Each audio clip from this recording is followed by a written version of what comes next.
ये मन की तीसरी आदत है बेवकूफ बनाना। डेली कसम खाएगा कि आज से यूट्यूब नहीं देखेंगे, आज से फेसबुक नहीं देखेंगे, आज से इंस्टाग्राम नहीं देखेंगे। कसम है, रीइंस्टॉल करेगा, डिलीट करेगा, रीइंस्टॉल करेगा, दोनों काम वो खुद ही कराएगा। एक उत्तेजना में डिलीट करवा देगा, दिन भर स्क्रॉल कराया, अब रात में सोने का समय आया तो डिलीट करवा दिया, कल से नहीं देखना क्योंकि अब तो सोना है। फिर सुबह उठे, फिर कहेगा कि यार उसमें बहुत जानकारी की भी चीजें आती हैं, रीइंस्टॉल करवा दी। इससे बचो, तुम्हें बाहर कोई बेवकूफ नहीं बना रहा है, तुम्हारा मन। और अपनी कमियों को देखो, ये उसका चौथा लक्षण है। ये हमेशा दूसरों की कमियों को देखता है, ये हमेशा दूसरों की कमियों को देखता है, हमेशा। ये खराब है, वो खराब है, ये ठीक नहीं है, ये लड़की ठीक नहीं है। और तुम इन 4 चीजों पर काम कर लो। जय हिंद फ्रेंड्स, जय हिंद।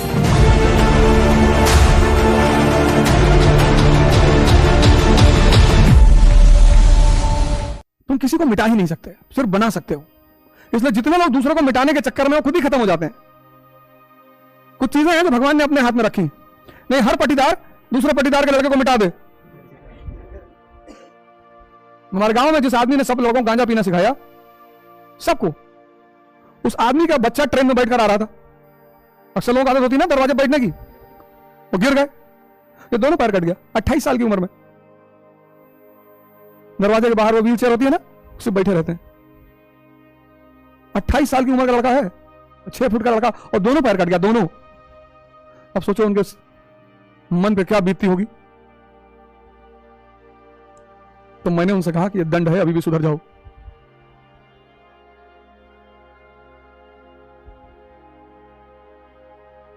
उनको तो हमको देख के समझ ही नहीं आता कि क्या हो गया यार इस आदमी को।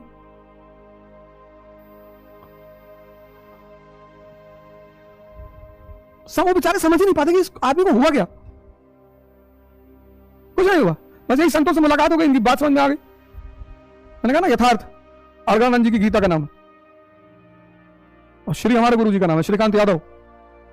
6.5 फीट हाइट है, 85 साल उम्र। क्लास में आ जाएंगे तो देखते ही रह जाओगे, ऐसे इतना तेज है चेहरे पे, 85 साल उम्र।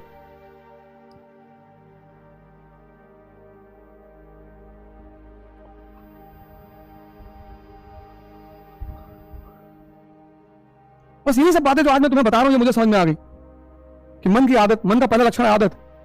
तो जितनी नेगेटिव है उसको बदल के पॉजिटिव कर लो। पहला काम ये कर लो, डेली लिखो, डेली 20 पन्ना डेली। तुम बिना पढ़े, बिना सोचे पढ़ सकते हो, तुम बिना सोचे लिख नहीं सकते। संभव है?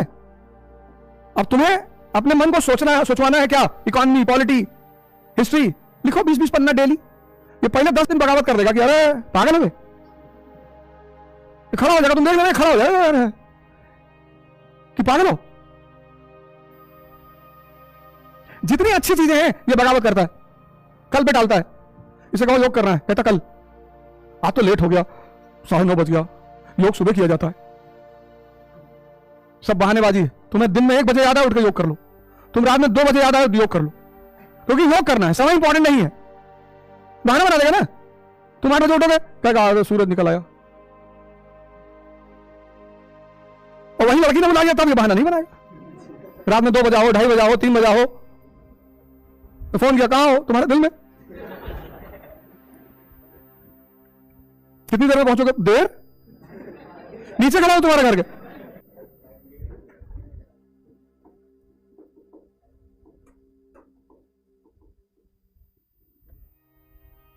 वो भी ठीक है, वो भी जीवन का हिस्सा है, बुरा नहीं है, अच्छा है, लेकिन अपने जीवन के समझौते पर नहीं होना चाहिए। ये बात याद रखो, कुछ भी बुरा नहीं है संसार में, कुछ भी बुरा नहीं संसार में। बुरा है जब तुम किसी काम को बेहोशी में करते हो। तुम 15 घंटा अपनी गर्लफ्रेंड के साथ बैठे हो तो तुम, अच्छा है। अगर तुम 15 घंटा डेली पढ़ते हो और महीने में 1 दिन बैठ गए, तब तो बहुत अच्छा है, तब तो इससे अच्छा कोई बात ही नहीं है। लेकिन तुम पढ़ 2 घंटा नहीं पाते, 2 घंटे में तुमको सारा रायता समझा देता है ये। आधा घंटा पॉलिटी पढ़वाएगा, फिर आधा घंटा इकोनॉमी उठवा देगा, फिर कहेगा चलो चाय पियाओ। दिन भर घूमोगे तो तुम्हें कोई जरूरी बात याद नहीं आएगी। जैसे रात में कमरे में पहुंचोगे तुम सोचो योजना नहीं लाया यार, योजना इस महीने वाली लानी थी। कुछ बैठ के देखो कितनी इंपॉर्टेंट चीजें याद आती हैं। हाँ बिल्कुल, डायरी ही तो जीवन है। सुबह उठ के सबसे पहला काम यही करना है, डायरी बनाना कि आज का प्रोग्राम क्या है, आज करना क्या है। आदत बदल लो अपनी। 8 घंटे 300 दिन हमारे साथ काम करोगे, 10 दिन में आदत पड़ जाती है। 300 दिन 8 घंटे 30 दिन, वही स्कूल वाला माहौल बना देंगे। क्लास वर्क भी यहीं कराएंगे, होमवर्क भी यहीं कराएंगे, करंट अफेयर भी यहीं पढ़ाएंगे, योग भी। तुम कमरे पे सोने जाओ रात में और मच्छरदानी ले लो, वो जो लिक्विड वाले वो सब मत लगाओ, तुम्हारा लंग्स खराब हो जाएगा। मच्छरदानी वन टाइम इन्वेस्टमेंट है। सब लोग मच्छरदानी लो जिससे सुकून की नींद आए रात में।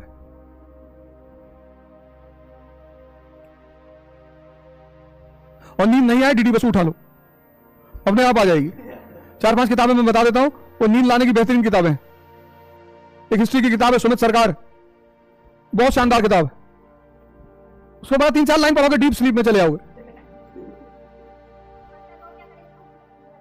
वो खड़ा होकर पढ़े, खड़ा होकर नींद अगर तुमको आ रही है कि, इसलिए तो तपस्या मतलब कष्ट देना। कष्ट देकर ही किसी चीज को तोड़ा जा सकता है। जैसे अगर हमें इस कुर्सी को बदलना है तो इसको गलाना पड़ेगा। अगर इस पर बर्फ रखेंगे तो ये बदलेगी नहीं बदलेगी। तब मतलब हीट, किसी भी चीज को बदलने के लिए हीट देनी पड़ती है। तो तुम्हें अपनी आदतों को बदलना है तो तुम्हें अपने आप को हीट देना पड़ेगा। पेन, दर्द, ये तुमको मान लो बहुत नींद आती है, तुमने डाइस ले लिया, खड़ी होकर पढ़ने लगी। अब अगर खड़े होकर भी नींद आ गई तो आदत बदलनी है, द्वंद खत्म करना है। कुछ भी स्पष्ट नहीं है, मान लो तुम। इस जीवन का मजा ही यही है। तुर्की का भूकंप तुम्हारे सामने आया, किसी को पता था? मैं तो एक वीडियो देखा स्कूल की, बच्चे असेंबली हॉल में खड़े हुए थे, पूरी की पूरी छत धंस गई नीचे, सब मर गए। जीवन क्या है? तुम्हारे अंदर द्वंद क्यों है? क्योंकि तुम चाहते हो हर चीज स्पष्ट हो जाए, और स्पष्ट कुछ भी नहीं है। इसलिए तुम द्वंद के शिकार हो, और द्वंद तुम्हारा सबसे बड़ा दुश्मन है। तो जीवन क्या है? रिस्क है, ये तुम मान लो। आ रहा है बेटा, तुम्हारे सवाल का जवाब देंगे। जीवन रिस्क है, कोई जरूरत नहीं जीवन को खोलने की, स्पष्ट करने की।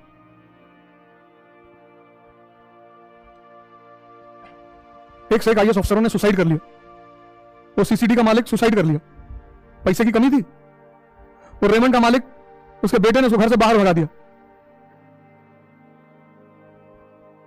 मुलायम सिंह ने कितना बड़ा रिस्क लिया। यादव थे इटावा के, पुलिस में भर्ती हो जाते, कांस्टेबल बन जाते, लेकिन रिस्क लिया उस आदमी ने। अगर महत्वाकांक्षा है तो रिस्क लेना सीखो।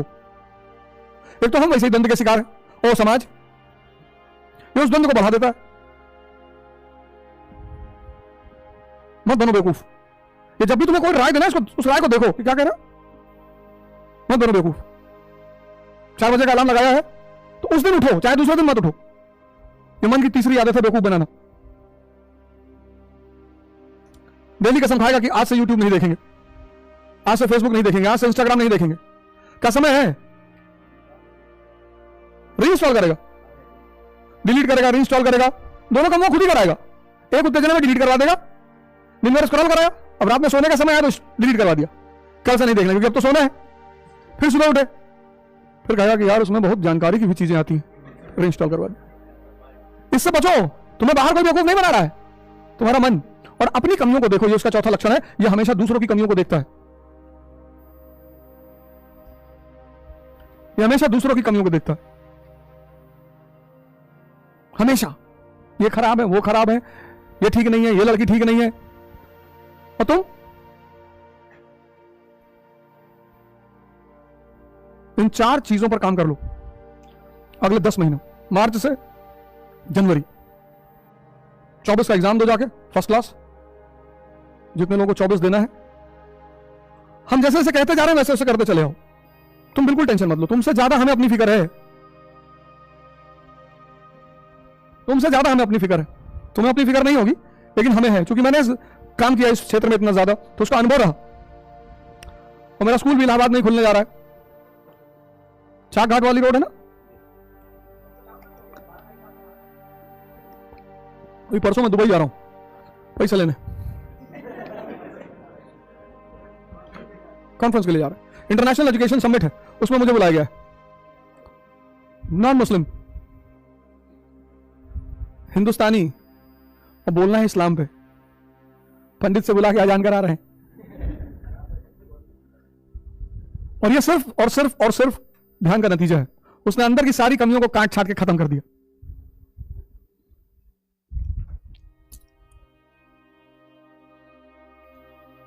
तो मैंने जब से पढ़ाना शुरू किया, मैं पढ़ाता ही नहीं, मैं क्यों पढ़ाता, मैं और टीचर, लेकिन मेरे गुरु का आदेश हुआ कि जाओ पढ़ाओ। अरे मैंने कहा गुरुदेव नहीं जाओ पढ़ाओ। तो मैंने कहा 10th 12th को पढ़ाएं, सिविल सर्विस। अरे मैं 2 दिन तो यही सोचता रहा कि बताओ यार मजाक कर रहे हैं हमारे साथ। और उसी वक्त घटना घट गई, यही इलाहाबाद में, यही घटी घटना। मेरे साथ 3 बेहतरीन घटनाएं इलाहाबाद में घटी। पहला, इलाहाबाद यूनिवर्सिटी में मेरा एडमिशन, जिस लड़के ने कराया भगवान उसको हमेशा खुश रखे। ना मुझे उसका नाम पता, ना गांव पता, कुछ पता ही नहीं, ना मैंने उससे पूछा। लिस्ट में नाम आया, देखा, उतनी खुशी मुझे अगर मैं आईएएस बन जाता तो भी नहीं होती, क्योंकि पहली बार कहीं नाम आया था, मतलब रोल नंबर। घर फोन किया, माता जी कहीं देखो इसको दारू का पैसा चाहिए, झूठ बोल रहा है। अरे पिताजी कहीं चलो झूठ बोल रहा है, कोई बात नहीं, ठीक है, हो गया तुम्हारा, टॉप कर गए तुम। अरे मैंने कहा टॉप अप नहीं किया, लेकिन हो गया है। ये पहली घटना थी। इलाहाबाद से पता नहीं कुछ है। फिर मेरी पत्नी इलाहाबाद में मिली, मैं यहां रहा 7 साल, तब वो नहीं मिली, मैं दिल्ली चला गया। फिर एक बैग में अपने कमरे में था, मित्र एक बिहार के हैं, तो राय साहब से मैंने कहा राय साहब मैं इलाहाबाद जा रहा हूं, किन कब आएंगे? मैंने कहा मैं जा रहा हूं, वही रहूंगा 2-3 साल। अरे बोले महाराज कैसी बात कर रहे? अरे मैंने कहा मैं जा रहा हूं। अरे बोले मैं आपको जाने थोड़ी, इतना काम दिल्ली में शुरू हो रहा है, आप इलाहाबाद जा रहे हैं? मैंने कहा भैया मैं जा रहा हूं बस। सारा बैग पैक किए, मगध एक्सप्रेस पकड़े, और सुबह 2 आदमी इलाहाबाद स्टेशन पर खड़े थे। उन लोग भी परेशान किए, अबे तुम कहाँ जा रहे हो, क्या हो गया? समझे झगड़ा पड़ा हुआ दिल्ली में। हमने कहा मन नहीं कर, यही रहेंगे। तब तक एक मोहम्मद हुसैन है, वो कोचिंग चलाते थे, शगुन, आबकारी चौराहा है ना रामपुरगंज में, वहीं पर उनकी कोचिंग थी, तो वो चलाते थे। उनका हिस्ट्री का टीचर भाग गया। वो बेचारा बैठे हुए थे शाम को, कहीं नहीं यार बताओ यार, किसी को कोई भरोसा नहीं हो इतना, तो कहां से लाए, पर टीचर पकड़ के। और टीचर बहुत अच्छा, इलाहाबाद के टीचर एक संगठन अपना नहीं बना पाए, एक इतने बेहतरीन टीचर गुलामी कर रहे हैं दूसरों की।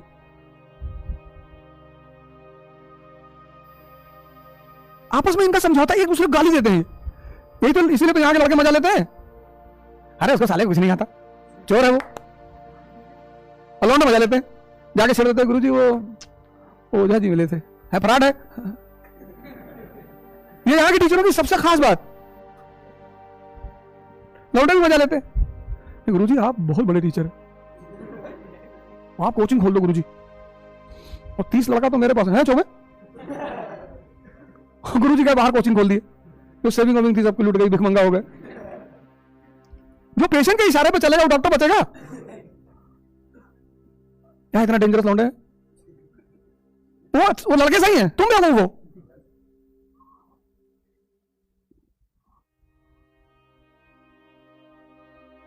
वो लड़के बहुत सही है। दूसरी घटना घटी, तो उसी हमने कहा हम पढ़ा देते हैं। कहना यार तुम मजाक कर रहे हो? अरे मैंने कहा यार हम पढ़ा देते हैं, हिस्ट्री मेरा ऑप्शनल है, पढ़ा देता हूं। कहना भैया, अरे मैंने कहा एक दिन की तो बात है, फेल कर जाएंगे तो लड़कों क्षमा मांग लेना। कहीं बहुत बड़ा टीचर है, लौंडे सीटी बजा देंगे क्लास में तुरंत। अरे मैंने कहा जाने दो, वो मरता क्या ना करता, उनके पास कोई ऑप्शन नहीं था, मैं चला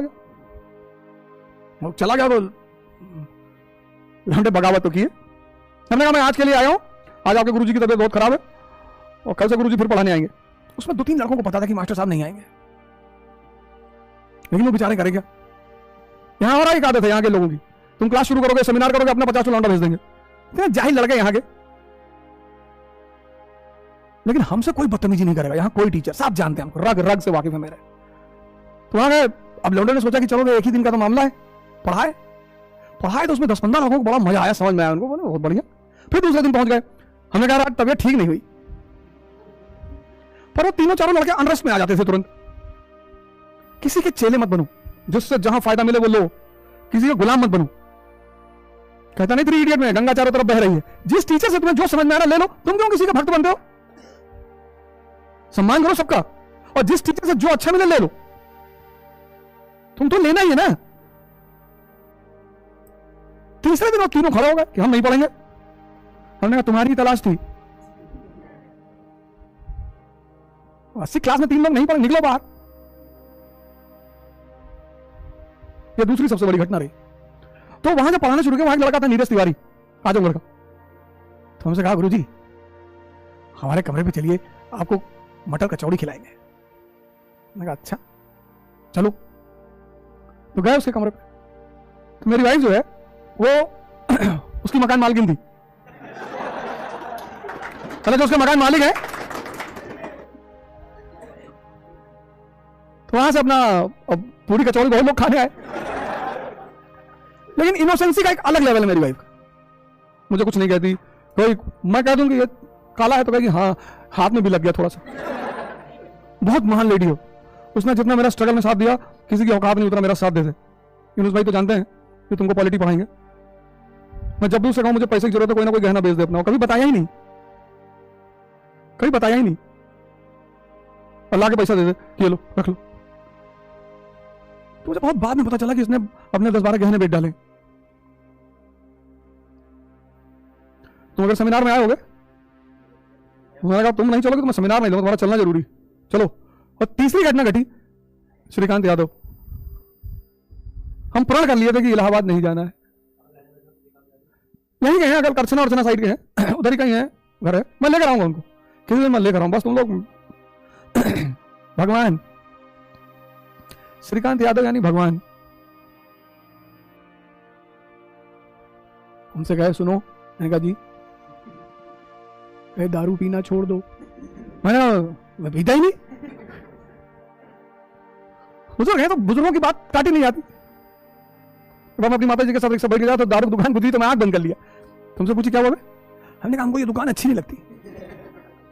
ड्रामेबाजी बंद कर, दिल्ली से आज तुम्हारी कोक की बोतल में पी गई, रात भर नशे में थी। मैंने कहा उसमें से कुछ बदबू आ रही थी। बोली बदबू? मैंने कहा मैं उसको रखा था कंज्यूमर फोरम में देने के लिए। पता नहीं क्या कर दिए, पता नहीं क्या उस आदमी ने कर दिया कि अगर मैं शराब देख लूं तो मुझे बेचैनी होने लगती। उनके अपने बेटे अमेरिका में रहते हैं। हमसे कहा काम करो। हमने कहा क्या? इलाहाबाद में सेंटर डाल दो। मैंने कहा बाबूजी आप कह रहे हैं? तो मैंने इकरा वालों से कहा कि भैया इलाहाबाद में सेंटर डाल दो। बाबूजी कह रहे हैं। उससे बेचारे तैयार ही नहीं हुए। तो आज तो मैं दिल्ली जा रहा हूं।